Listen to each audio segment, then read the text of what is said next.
We have now come to the conclusion of John chapter 6, wherein it all started with the story of the multiplication of the 2 loaves and 5 fish. The Jews were hungry. The Jews wanted liberation from the Romans. And so they wanted a Messiah who can liberate them from the Romans, a Messiah who could give them food on their table. And so they wanted to make Jesus their king. But Jesus wanted to give them more than what they wanted.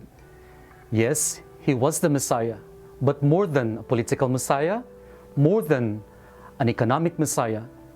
And what he offered was himself in the form of his body and blood.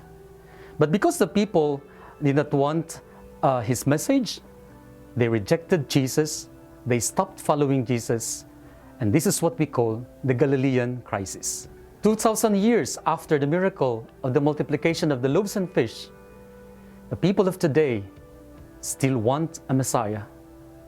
And like the Jews, they also want an economic and a political Messiah. But the message of Jesus is the same.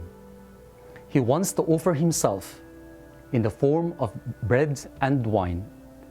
What Jesus offers to the world today is eternal life. And that's the reason why we're following him. So where do we go from here?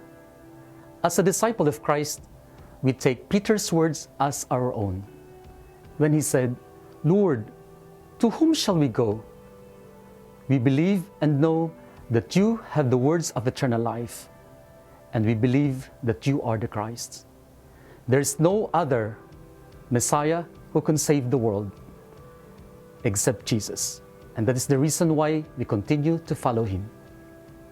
The gospel challenges us this week to embrace the message of Jesus, to embrace him and believe in him that he is the only Messiah who can give us eternal life, to embrace him in the form of bread and wine.